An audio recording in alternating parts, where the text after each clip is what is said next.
BCB নির্বাচন না পেছালে সব ধরনের লীগ বর্জনের হুঁশিয়ারি দিয়েছেন বিএনপি সমর্থিত কাউন্সিলররা। প্রতিবাদ জানিয়েছে ৪৮টি ক্লাবের প্রতিনিধিরা।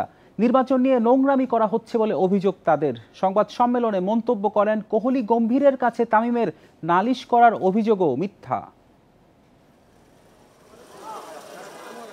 বিসিবি নির্বাচনের বাকি মাত্র একদিন। বিএনপি সমর্থিত প্যানেল সরে দাঁড়ানোর পরেও একের পর এক নাটকীয়তার অবতারণ। মিরপুর থেকে সেই রোমাঞ্চ পৌঁছেছে মতিঝিলে। ৩ দফা না মানলে ক্রিকেট বর্জনের হুমকি ঢাকার ৪৮ ক্লাব ও সংগঠকদের।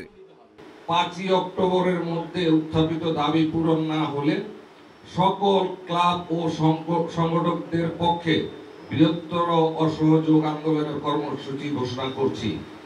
বিতর্কিত ইলেকশনের নীল নকশা বাতিল করা না হলে আসন্ন কোনো ধরনের টিকেটে দেশের কোনো ক্লাব অংশ নেবে না। সরকারি হস্তক্ষেপ হচ্ছে, নীল নকশা করা হচ্ছে জয়ী হতে। নির্বাচনের সুষ্ঠু পরিবেশ নেই এমন অভিযোগ অনেক আগে থেকেই। যারা নাম প্রত্যাহার করে নিয়েছেন তাদের উপর দেয়া হচ্ছে নানা অভিযোগ। ১৫ ক্লাব বাতিল ও কোহলির কাছে নালিশ দিয়েছেন তামিম। ক্রীড়া উপদেষ্টার এমন অভিযোগ ভালোভাবে নিতে পারছেন না তারা। আমি প্রথম দিন যে নাটক দেখেছি সেটাই একটা ইতিহাস, যেটা আপনাদের সঙ্গে বলা হয়নি। আমি যখন গেলাম ওখানে 4টা ক্লাবের মালিকানা নিয়ে কথা বলার জন্য, দেখলাম আগের থেকে পুরোপুরি জিনিসটা অ্যারেঞ্জ করা, একদম অ্যারেঞ্জ করা। কারণ আমি যাওয়ার পরে দেখলাম ওরা আমাদের প্রতি কোনো অ্যাটেনশনে নেই। যে সমস্ত তামিমের বিরুদ্ধে যে অভিযোগ আছে সে কিন্তু এগুলি প্রতিবাদ করেছে যে এই ধরনের কোনো কথা হয়নি। সুতরাং আমরা চাই দেশের ক্রিকেটটা ভালো থাকুক, সুন্দর থাকুক এবং এখানে অনেক ভালো ভালো সংগঠকরা এগিয়ে আসুক। লুৎফর রহমান বাদল নির্বাচনকে সুষ্ঠু বলে ঘোষণা দেওয়ার ৬ ঘন্টা পরেই নিজের নাম প্রত্যাহার করে নিয়েছেন। হঠাৎ কি এমন ঘটলো যে সরে দাঁড়াতে হলো? তারা বললো যে সশরীরে এসে উইথড্র করতে হবে। ওই কাগজটা নেয় নাই, আমার কাছে ভিডিও ফুটেজও আছে। তো যখন নেয় নাই তারপর থেকে আমি যখন ভাবলাম যে আমি কী করা যায়, বিভিন্ন জায়গা থেকে বললো যে আপনি থাকে। আমি চেষ্টা করলাম, কিন্তু আমার কাছে মনে হচ্ছে যে যত দিন যাচ্ছে আমার এই জায়গাটা আসলে আমি চোরাবাড়ির মধ্যে ঢুকে যাচ্ছি। প্রতিবাদী সংবাদ সম্মেলনে আরও উপস্থিত ছিলেন খালেদ মাহমুদ সুজন, আসিফ রব্বানী, ইয়াসির আব্বাস, ইফতেখার মিঠুর মতো সংগঠকেরা। Mazharul Islam, independent news. আফগানিস্তানকে হোয়াইট ওয়াশের লক্ষ্যে নামবে বাংলাদেশ। শারজায় সিরিজের তৃতীয় টি-20 কাল 2 ম্যাচে রুদ্ধশ্বাস জয়ে আত্মবিশ্বাস বেড়েছে বলেছেন কোচ ফিল সিমন্স। জাকের আবারও ছন্দে ফিরবেন বিশ্বাস তার। অন্যদিকে আফগানরা মান বাঁচাতে সর্বোচ্চ দিয়ে লড়বে। ম্যাচ শুরু কাল রাত 8:30টায়। টি-20তে টানা 4 সিরিজ জয় দেশে বিদেশে সমান। আফগানিস্তানকে প্রথমবার হোয়াইট ওয়াশের মিশন দেরাদুনে যে লজ্জা দিয়েছিল আফগানরা, শারজায় তা ফিরিয়ে দেওয়ার সুযোগ। পাওয়ার হিটিংয়ে এগিয়েছে বাংলাদেশ। বড় শট খেলার দক্ষতা প্রশংসনীয়। আফগানিস্তান সিরিজে 2 টি-20তে মোট 18 ছক্কা 22-4 টাইগার ব্যাটারদের, অথচ ঘাটতি স্ট্রাইক রোটেশনে। প্রথম ম্যাচে 48 ডট, দ্বিতীয়টায় 53। বড় দল হয়ে উঠতে এখানে উন্নতি প্রয়োজন। কখনো শুরুতে, কোনো ম্যাচে মাঝে কিংবা শেষে ব্যাটিং ধস দেখা যায় প্রতি ম্যাচে। সহজ ম্যাচ কঠিন করে জিততে হয়, আবার সুযোগ নষ্টে আক্ষেপ বাড়ে। পরিস্থিতি বুঝে ঝুঁকি নেয়া কিংবা সাবধানী হওয়ার বিচক্ষণতা বড্ড জরুরি। হাড্ডাহাড্ডি ম্যাচ জিতলে আত্মবিশ্বাস বাড়ে, তবে তা স্বাস্থ্যের জন্য ভালো নয়। এমন ক্লোজ ম্যাচ আমাদের হার্ট সহ্য করতে পারবে না। যাদের পরীক্ষা করেছি তারা সুযোগটা কাজে লাগিয়েছে। সবাই উন্নতি করে যাচ্ছে। টি-20 বিশ্বকাপের টিম কম্বিনেশন দাঁড় করানোই চিন্তা মিডল অর্ডারে। হৃদয়ে জাকের প্রত্যাশা অনুযায়ী ধারাবাহিক নন, সোহান প্রত্যাবর্তনে মান রেখেছেন। কোচ সিমন্স আস্থা রেখেই এগুতে চান। যখনই সুযোগ আসবে তখন দায়িত্ব নিয়ে ম্যাচ জেতাতে হবে। বিশ্বের অনেক জায়গায় দেখবেন অনেক ক্রিকেটার কিছু ম্যাচে রান পান না। জাকেরের কিছু ম্যাচ খারাপ গেছে, ব্যাটার হিসেবে এটা স্বাভাবিক বিষয়। শারজায় শেষ টি-20তে বোলিং কম্বিনেশনে পরিবর্তন আসবে। ফিরতে পারেন তাসকিন অথবা তানজিম। সাইদ সাদি, ইন্ডিপেন্ডেন্ট নিউজ। এনসিএল টি-20তে প্রথম সেঞ্চুরি সাদমান ইসলামের ব্যাটে। বরিশালের বিপক্ষে ঢাকা মেট্রোর দাপুটে জয় ম্যাচ সেরা এই ওপেনার। টেস্ট স্পেশালিস্ট হিসেবে পরিচিত সাদমান, ঘরোয়া টি-20 লিগেও তেমন সুযোগ হয় না তার। এনসিএলে এবার চমক দেখালেন সাদমানের 61 বলে 101 রান, ইনিংসে 4টি ছক্কা ও 11টি চার। সাদমানের সেঞ্চুরি আর রবিনের ঝড়ো 79 রানে বোর্ডে 197 রান তোলে ঢাকা মেট্রো। জবাবে নিয়মিত উইকেট হারিয়ে 101 রানে গুটিয়ে যায় বরিশাল। মারুফ মৃধা নেন 3 উইকেট। দিনের প্রথম ম্যাচে রংপুরকে 4 উইকেটে হারিয়েছে রাজশাহী। 144 রানের টার্গেটে ধস সামলে শুভ্রর 50, সাথে সাব্বির নিহাদের অবদানে 2 ওভার আগে জয় রাজশাহীর। শুভ্র 52 আর নিহাদ অপরাজিত থাকেন 27 রানে। আবু হাসিম নেন 4 উইকেট।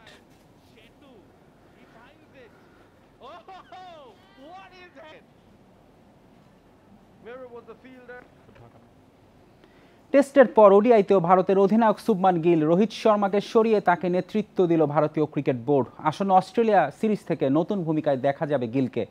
2027 বিশ্বকাপ ভাবনায় নেতৃত্বে পরিবর্তন আনা হয়েছে সহ অধিনায়ক শ্রেয়াস আয়ার। সংখ্যা কাটিয়ে ওডিআই দলে আছেন বিরাট কোহলি ও রোহিত শর্মা। গত মার্চে চ্যাম্পিয়ন্স ট্রফি জয়ের পর এই সিরিজ দিয়ে জাতীয় দলে ফিরছেন 2 কিংবদন্তি। 19 অক্টোবর অস্ট্রেলিয়ায় শুরু হবে 3 ম্যাচের ওডিআই সিরিজ। বিশ্রাম দেওয়া হয়েছে পেসার জাসপ্রীত বুমরাকে। অস্ট্রেলিয়ার সফরে 5 ম্যাচের টি-20 সিরিজও আছে, সেখানে নেতৃত্বে সূর্যা কুমার। আহমেদাবাদ টেস্ট শেষ হলো তৃতীয় দিনে ওয়েস্ট ইন্ডিজের বিপক্ষে ইনিংসে 140 রানে জয় ভারতের। দ্বিতীয় ইনিংসেও ক্যারিবীয়রা অল আউট হয় 146 রানে। আগের দিনের 5 উইকেটে 448 রানে ইনিংস ঘোষণা করে ভারত। 286 রানে পিছিয়ে থেকে দ্বিতীয় ইনিংসে নামে উইন্ডিজ। মধ্যাহ্নবিরতির আগেই 66 রানে 5 উইকেট হারায় সফরকারী দল। সিরাজ ও জাদেজার দারুণ বোলিং, সাথে ক্যাচিংয়েও দুর্দান্ত টিম ইন্ডিয়া। আলিকের 38 রান সর্বোচ্চ।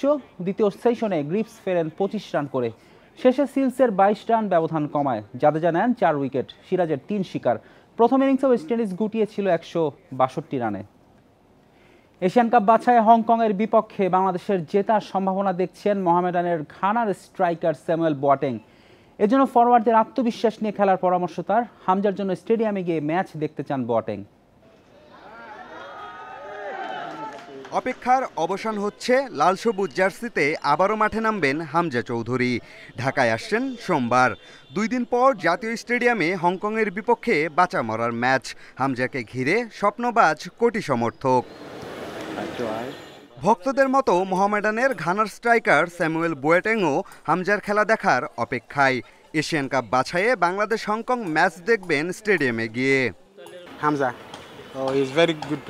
হামজা সুপারস্টার। এই দেশের মানুষ তাকে প্রচণ্ড ভালোবাসে। আমিও হামজার খেলা দেখার অপেক্ষায় থাকি। বাংলাদেশ সিঙ্গাপুর ম্যাচে স্টেডিয়ামে গিয়ে তার খেলা দেখেছি। তার থেকে অনেক কিছু শেখার আছে। ঘরোয়া ফুটবলের অন্যতম সেরা স্ট্রাইকার বোয়াটেং। বাংলাদেশ দল নিয়ে তার মূল্যায়নে মূল সমস্যা আক্রমণ ভাগে। রাকিব ফাহিমদের মধ্যে আত্মবিশ্বাসের ঘাটতি লক্ষ্য করেছেন। আমি মনে করি সিঙ্গাপুর ম্যাচে বাংলাদেশের আক্রমণ ভাগের ফুটবলারদের আত্মবিশ্বাসের অভাব ছিল। হংকংয়ের বিপক্ষে তাদের স্নায়ুচাপ সামলে সর্বোচ্চ দিতে হবে। ফুটবলারদের গোল করার সাহস দিতে হবে কোচকে। আশা করি হংকং চায়নার বিপক্ষে বাংলাদেশ জিতবে। এলিটা কিংসলের মতো লাল সবুজের হয়ে খেলার ইচ্ছে আছে বোয়াটেংয়েরও। পিয়াস সাহা, ইন্ডিপেন্ডেন্ট নিউজ, ঢাকা। নারী অনূর্ধ্ব 17 এশিয়ান কাপ বাছাইয়ের মিশনের আগে আরব আমিরাতে 2টি প্রস্তুতি ম্যাচ খেলবে বাংলাদেশ। রোববার ঢাকা ছাড়বে 23 সদস্যের দল। শনিবার বাফুফে ভবনে হয়েছে সংবাদ সম্মেলন। এবার কোচের দায়িত্ব সামলাবেন সাইফুল বারী টিটু। তার অধীনে মাত্র সপ্তাহ খানেক অনুশীলন হয়েছে। 7 অক্টোবর সিরিয়া ও 9 অক্টোবর আরব আমিরাতের বিপক্ষে ম্যাচ। এই 2 ম্যাচ দিয়ে এশিয়ান কাপ বাছাইয়ের প্রস্তুতি নেওয়ার লক্ষ্য টিটুর। বাছাই বাংলাদেশের গ্রুপে রয়েছে স্বাগতিক জর্ডান ও চাইনিজ তাইপে। 13 অক্টোবর বাহরাইনে শুরু হবে বাছাই পর্ব। এমন 2টা দেশের সাথে আমরা চূড়ান্ত এশিয়ান কোয়ালিফায়ার্স খেলবো, যেটা একটা 76 র্যাঙ্কিংয়ে যে সিনিয়র টিমের হিসাবে ধরা হয়, চাইনিজ তাইপে 42। এটি ফুটবলের আসল দিক, যেটা হচ্ছে চ্যালেঞ্জেস। এই চ্যালেঞ্জেসগুলি আমরা কিভাবে ডিল করব এবং এই গ্রুপ থেকে আমরা কি আসলে কোয়ালিফাই করতে পারবো কি না, সেটা হচ্ছে যে আমাদের ঠিক করার ব্যাপার, ওই মেন্টালিটি সেট করার ব্যাপার। মাউন্ট মঙ্গানুয়ে মিচেল মার্শের বীরত্ব। দুর্দান্ত সেঞ্চুরিতে নিউজিল্যান্ডকে হারিয়ে সিরিজ জেতালেন অজি অধিনায়ক। তৃতীয় টি-20তে জয় 3 উইকেটে। 157 রানের টার্গেটে নিয়মিত উইকেট হারায় অস্ট্রেলিয়া। এক প্রান্ত আগলে মিচেল মার্শের বিধ্বংসী ব্যাটিং। বাকিরা ব্যর্থ হলেও একাই ম্যাচ জিতিয়েছেন মার্শ। 7টি ছক্কা ও 8 চারে 50 বলে করেন সেঞ্চুরি। টি-20 ক্যারিয়ারে প্রথম। 2 বল আগে ম্যাচ জিতে নেয় অজিরা। মার্শ অপরাজিত থাকেন 103 রানে। 2-0 ব্যবধানে সিরিজ জিতল সফরকারী দল। এর আগে টস হেরে ব্যাটিংয়ে নেমে সুবিধা করতে পারেনি নিউজিল্যান্ড। ওপেনার টিম শেফার্ট করেন সর্বোচ্চ 48 রান। ব্রেসওয়েল ও নিশামের অবদানে লড়াইয়ের পুঁজি পায় কিউইরা। শন অ্যাবট নেন 3 উইকেট।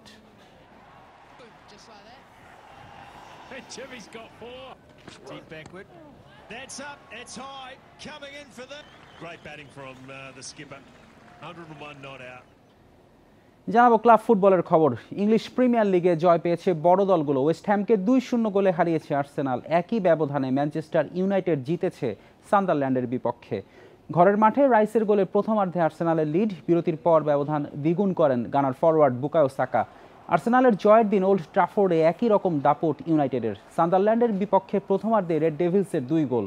ম্যাসন মাউন্টের পর জালে বল জড়ান বেঞ্জামিন সেস্কো। 2 গোলে পিছিয়ে পড়ে ম্যাচে আর ফিরতে পারেনি সান্ডারল্যান্ড। এদিকে লিডসকে 2-1 গোলে হারিয়েছে টটেনহ্যাম।